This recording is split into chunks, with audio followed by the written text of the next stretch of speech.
Hey everybody, this is Tommy from the Ravens Creek Study, and today we're going to be continuing in Eschatology 101, End Times 101. It's that look at the very last days. We've been giving a lot of foundational material. The last video is really the first video that we've really started to look into the end times. Even though we've gone through a lot of end times subject matter, a lot of it was just dealing with some of that foundational presupposition. Here we're going to continue with that look on the tribulation, that last 7 years. What's going to happen in the last 7 years? We looked in the last video with at the beginning of the tribulation, at the beginning of that last 7 years, or if you don't want to call the tribulation the last 7, you want to call it the last 3.5. At the beginning of the last week of Daniel, in Daniel 9:27, there's a confirmation of a covenant. I have put here, it's a reference to Isaiah 28:15, a covenant with death and hell. For those of you who want to look that up, you can go back to Isaiah 28, read the whole passage. In Isaiah 28:15, you have that specific statement that the people made a covenant with death and a pact or an agreement with hell, and they think that that's what's going to save them. Now, as we go into this, let's look at some of the basic things that happened during the first 3.5 years of that 7-year period. While many of the details result in speculation, I mean, this is true.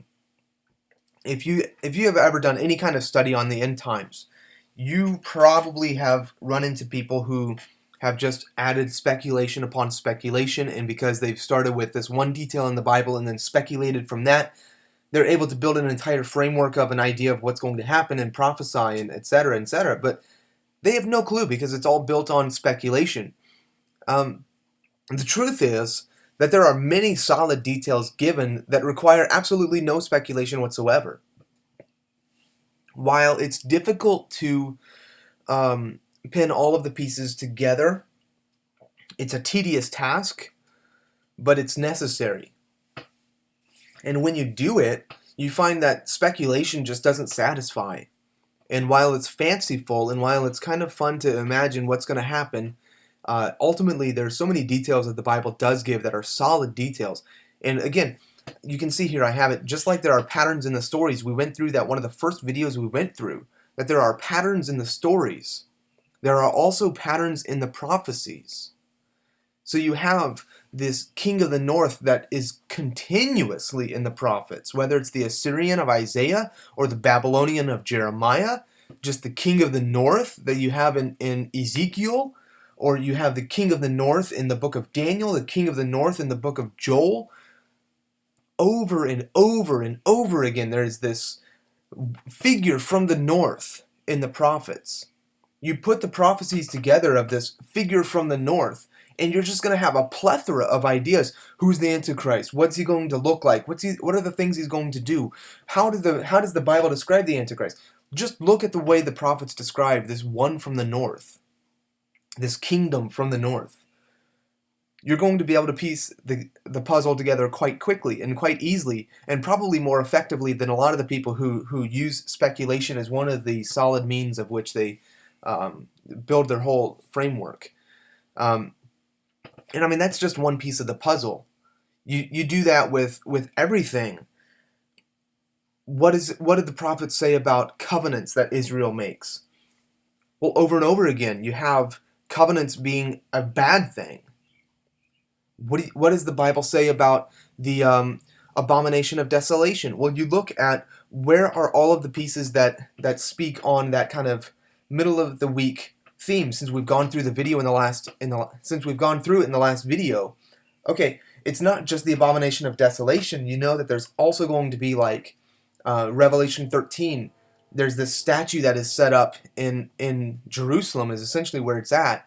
But there's this statue that's set up, and the people pay homage to it, and there's the mark of the beast. And you have this from Revelation 13 that also ties to other passages in the Old Testament of I can't even think of any off the top of my head, and I should be able to come up with a mass amount, really. The point is, though, because we don't need to go on that tangent, the point is there's not a lack of prophetic material ultimately, when people don't have all the pieces coming together for them, it's probably because one of two things. Either one, they haven't had the Holy Spirit reveal it to them, and so they're just completing their own theories, and it's completely a man-made structure. That's either the first thing, or the second thing, they haven't done their own study. They haven't actually studied. They haven't actually read the Old Testament. They haven't actually read the prophets and immersed themselves in the prophets to see the connections between these things. It's one of the two. It can only be one of the two. Because if we have actually read the prophets, we would see these things over and over and over and over. It's always there. Daniel 9:27 begins, he will confirm a covenant. So that first half of the last 7, we see that there's a confirmation of a covenant. Notice the word confirm as opposed to establish.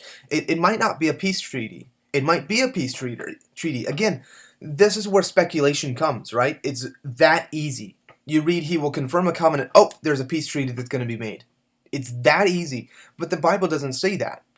He will confirm a covenant. Whatever this agreement is, whether it's a peace treaty or whether it's just simply saying, yeah, you have a right to the land, or whether it's a peace treaty or whether it's just, I agree that the God of Abraham, Isaac, and Jacob exists and that Israel's history matters. I agree that you have been given this land and that you should be able to have a temple and worship how you want, and that Jerusalem shall be a Jewish place. Whatever the covenant is, it might not be a peace treaty, but it might be a peace treaty. Whatever it is, there are various characteristics about it that must result in a definitive, peaceful time in the land of Israel, specifically in Jerusalem, and specifically it should give Israel the ability and the right to build a temple in Jerusalem. Why? Because we know in the middle of the week, the Antichrist figure comes in, cuts off the sacrifices, he puts an end to it, and he establishes this abomination of desolation.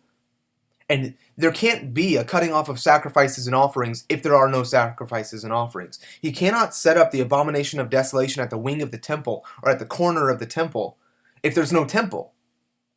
You see what I'm getting at? So these are things that we have definitively. Even if we don't know exactly what the covenant is going to be or the confirmation of the covenant means, we have definitive statements of what the result of that is. And so if we see the results, we know, oh, that must have been the confirmation of the covenant.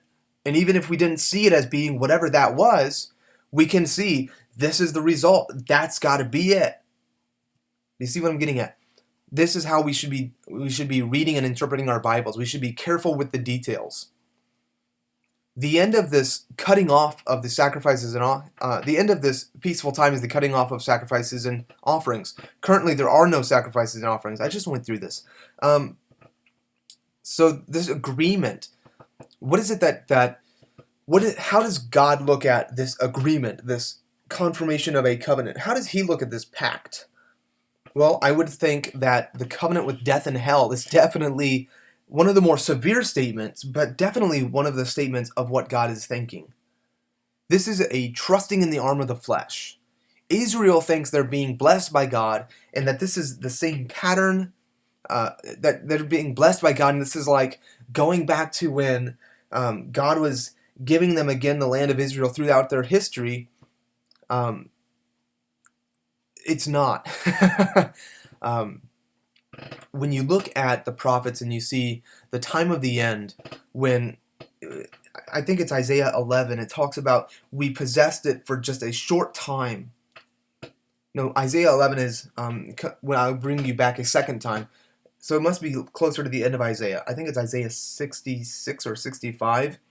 It's where the people are saying, we had your sanctuary for just a short time. Well, when in Israel's history did they have the sanctuary for just a short time? Now, the truth is, the Jews will say any time that they've had it has been a short time. But let's be honest here. They've had the tabernacle or the temple for decades, if not longer. I mean, Babylon is the first time that they didn't have the sanctuary. The exile to Babylon. And then with the Maccabees, I guess with Ezra and Nehemiah, they were able to rebuild the temple. Um, and with the Maccabees, they fought for that right to continue to possess the temple. And but the temple stood. They had it for a few centuries. They had it for like 400 years, almost 500 years. So there's not really any time in Israel's history where they have had the sanctuary for a short time. But at the end, it is a short time because they build it, and no sooner than it's built, it's like this guy's coming back in and saying, no more of this. I mean, the covenant that is confirmed is quite possibly the eternal covenant even. Um, do you know what I mean by eternal covenant? It is the covenant established with God to his people from the foundations of the earth. We see in Daniel 11:30 that the Antichrist has rage against the holy covenant. Now, is that holy covenant the covenant with death and hell? Is that holy covenant the covenant that's confirmed, or is it something else? This is a question that you're going to have to answer for yourself. Personally, I think that it reflects back to the covenant established in Daniel 9:27, that the covenant that is confirmed, it's not just simply a peace treaty, it's not just simply a written agreement, that this is like an establishment of, yeah, I agree with the covenant that God has made with you, and therefore it's the holy covenant. That's personally where I sit, but this is something that you're going to have to wrestle through to come to your own belief, because anything that you don't wrestle through yourself, it's going to result in speculation, if not be itself speculation. Daniel 11:22 calls this man, this vile prince, the prince of the covenant, which sounds like this one in Daniel 9:26 that is not the Messiah and yet is mentioned at the cutting off of Messiah. That this one who comes, he's this prince who rises up and he riles up the people, and he destroys the sacrifices. He destroys the sanctuary. He's not a good man, but he's called the Prince of the Covenant here in Daniel 11:22. What's happening here? There's something weird. It's very nuanced. It's very if you try to put the pieces together, there are more pieces than you're able to figure out at the first. But I mean that's the truth for any biblical subject. This Prince of the Covenant will later show favor to those who forsake the covenant. Daniel 11:30. What covenant is being spoken of? Is this really the peace treaty that is called the Holy Covenant? Is it really some sort of agreement made between politicians that this Prince of the Covenant causes the people to forsake? Why would God get angry about such a thing unless it is indeed the very eternal covenant, the very covenant of their fathers? Why would God get angry unless it is the covenant that has been established with his people, that if we forsake that covenant, these are the curses that are going to ensue? Thinking of like Deuteronomy 28 or Leviticus 26. Deuteronomy 23 prophetically warns Israel, do not seek a treaty of friendship with the other nations as long as you live. Why? Because they're supposed to trust their God. It's not that God is opposed to the pagan nations. This is a statement of Israel, do not trust in the arm of the flesh, essentially. Isaiah 30 verse 1, woe to the obstinate children, to those who carry out plans that are not mine, forming an alliance, but not by my spirit, heaping sin upon sin. Ultimately, over and over again, God is angered against Israel when they are making their own pacts with the nations, when they're seeking to be able to establish themselves as a political enterprise instead of the kingdom of God. Do you see what's happening? Do you understand that mindset? That God established them as his kingdom. This is his nation among the nations, but they don't want to be his nation. They want to be one of the nations. They want to have their own political freedom. They want to have their own international politics and their own voice in the nations. It's not about being God's nation. It's about being a nation. And that's one of the things, I mean, it's a harsh statement, but if you ever follow Israeli politics, even in modern times, That is the exact statement of it. They're not interested in being God's nation as much as they might give homage, as much as they might pay homage to the God of Israel. It's not like they're actually trying to be God's nation. Instead, these are people who are trying to be a nation at all. And they'll use the name of God to say, we've been established as a nation by God. But then that's pretty much all that they care about. It's not like they care any further about God. Some do. That much is obvious. But again, it's about Israel as a statehood. It's about Israel as a nation, not as God's nation. It's about Israel as being a Hong Kong of the Middle East, of showing how great democracy is to the rest of the Middle Eastern countries, and showing the pride of how great the Jews are, and how humanistic they are, and how much of a blessing to humanity they are. And you need Israel because in the Middle East, look at all of the nations around. You have no freedom for women, you have no freedom for other religious views. You either are Muslim or you're dead. But not so with Israel. Do you get what they're saying? In one sense, it is heralding humanity at its finest. But in another sense, it is absolutely forsaking the God of their fathers. It is absolutely smearing God's name through the mud. God has He has much bigger plans for Israel than for them to be the Hong Kong of the Middle East. God has much bigger plans for Israel than for them to show the world how much better than the other Middle Eastern nations they are because they don't persecute their women the same way. I mean, seriously? The same location that God has said, I've put my name there. That's what we think, that's what we're reducing it to? And so for them to make a covenant, confirming a covenant, to make any kind of alliance with the nations that they are around, to try to be able to come to peace. I mean, this is forsaking God. Why is there not peace? God said, if you follow me, there will be peace. If there's not peace, why do you have to go with a covenant to make peace? Turn back to your God. The whole thing, so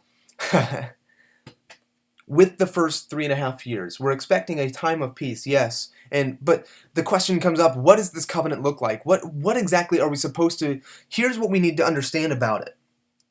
No matter what we're talking about, if there's not peace in the land of Israel, there's something wrong. So if they're making a covenant, if somebody has to come in and confirm a covenant, whatever that means, whatever that turns out to being, there's something wrong from the start, and now this covenant of peace, it's a false peace. Something is awry.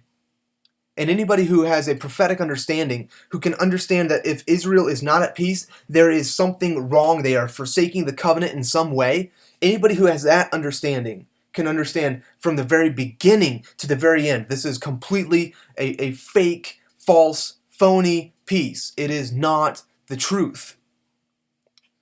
So, kind of a dark way to end, but I want to end the video there, simply because if I go on any further, we're going to be getting into the next video or into other subjects, and so hopefully that kind of gives you a better understanding of what's happening here in the first 3.5 years, or a better understanding at least of this covenant that's established.